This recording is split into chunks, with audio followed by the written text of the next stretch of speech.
Revisi Undang-Undang Desa Nomor 6 Tahun 2014, 60% draftnya sudah posisi selesai dan menguntungkan bagi kepala desa dan perangkat desa.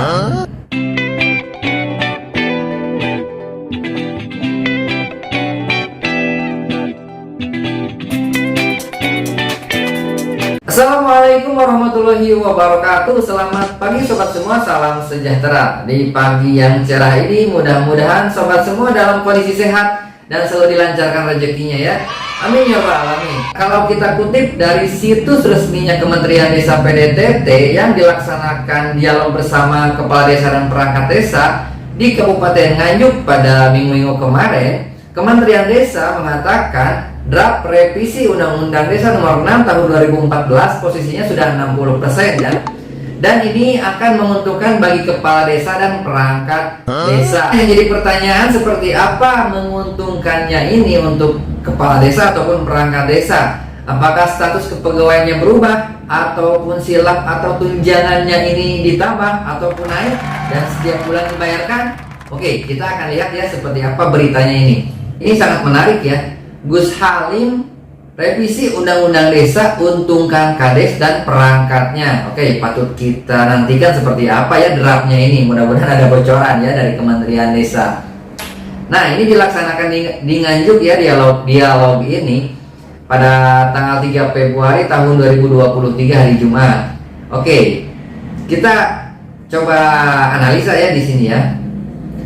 Nganjuk, Menteri Desa Pembangunan Daerah Tertinggal dan Transmigrasi PDTT Abdul Halim Iskandar menegaskan revisi Undang-Undang Desa akan menguntungkan kepala desa dan perangkat desa dalam penyelenggaraan pemerintah desa. Oke, menguntungkan ya. Menguntungkannya seperti apa Bapak Menteri? Ini kita butuh bocoran juga ya, ataupun seperti apa draftnya. Nanti kita simak saja atau kita nantikan seperti apa draftnya ya.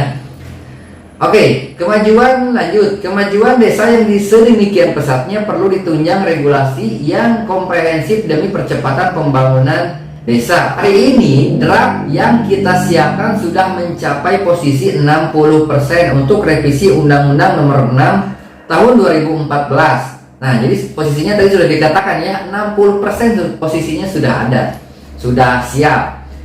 Oke. Semua draft yang kita siapkan, persiapan itu menguntungkan kepala desa dan perangkat desa, itu kata Gus Halim ya. Dalam dialog bersama para perangkat desa dan kepala desa sekecamatan Sawahan, Kabupaten Nganjuk. Oke, ini di Kabupaten Nganjuk ya. Gus Halim memaparkan implementasi pembangunan desa berbeda dengan tingkat kabupaten atau kota. Menurutnya, desa punya 9 persoalan yang berpotensi menghambat roda pembangunan. Oke, memang tidak bisa dipungkiri ya. Polemik setelah Pilkades ini berkelanjutan kalau di pemerintah desa atau kepala desa terpilih ini. Oke, kalau kita real-realan atau kita nyata di lapangan memang benar. Kepala desa ini banyak tantangannya ya. Ini langsung bersinggungan dengan masyarakat, lawan politik dan yang lainnya. Dan tidak mudah menyelesaikannya kalau kita lihat di lapangan. Akan tetapi apabila seorang kepala desa memiliki motivasi dan tertantang dengan tantangan tersebut, yaitu permasalahan bisa diselesaikan dengan secara kekeluargaan ataupun dengan bijaksana seperti itu ya. Jadi itu tergantung kepemimpinannya. Oke, oleh sebab itu butuh revisi Undang-Undang Desa yang dapat mengakomodir kemajuan desa yang sudah sedemikian pesatnya. Oke, karena ada salah satunya dengan dana desa ini ya. Desa ini menjadi momok tersendiri ataupun menjadi figur yang sangat diidam-idamkan atau sangat disorot ya oleh masyarakat ataupun media ataupun dari pemerintah, karena dana desanya ini ya sekarang ini sudah mencapai hampir 1 miliar mungkin standar dari pemerintah desa ditransfer dari APBN ya. Oke, lanjut. Selain itu, kebutuhan revisi Undang-Undang Desa adalah untuk memuliakan serta meningkatkan derajat dan penghargaan Kades dan perangkat desa sebagai aktor terpenting dalam pembangunan. Hal ini berkat kerja keras dan totalitas mereka dalam mengantarkan desa menuju gerbang kemandirian. Oke, kalau kita lihat memang tidak sedikit ya desa-desa ini sekarang itu sudah maju, sudah mandiri, dan itu berkat dari kepiawaian dari pimpinan kepala desa dan perangkatnya yang solid ya. Tidak hanya di pelaksanaan lapangan, dan administrasinya juga yang sesuai dengan aturan ataupun sesuai dengan undang-undang. Oke, karena memang target revisi ini adalah untuk menempatkan kepala desa dan perangkat desa pada makomil ala makaman mahmuda, yaitu panggonan sing dhuwur, apa itu bahasa Jawa ini. Ujar Dr. Honoris Causa UNY. Gus Salim menjelaskan, dalam revisi Undang-Undang Desa sebenarnya terdapat beberapa poin penting yang seolah luput dari sorotan publik karena terjebak pada penempatan masa jabatan kepala desa. Oke sobat, nah jadi kalau kita lihat Gus Salim ini mengatakan, jadi di revisi undang-undang ini banyak persoalan yang dimasukkan ataupun yang direvisi ya, mungkin belum sempurna. Karena banyak di lapangan permasalahan-permasalahan yang muncul.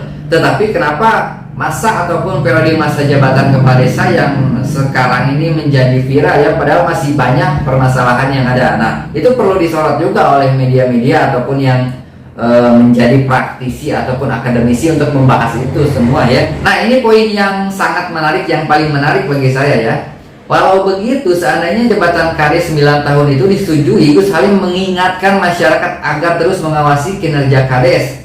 Kades bisa saja dilengsarkan di tengah jabatan bila kinerjanya dinilai buruk. Oke, jadi Menteri Desa mengatakan dan mengingatkan masyarakat supaya terus mengawasi pemerintahan desa, dana desa dan kinerja dari pemerintah desa itu, Kades dan perangkatnya ini sangat sangat berimbang sekali ya.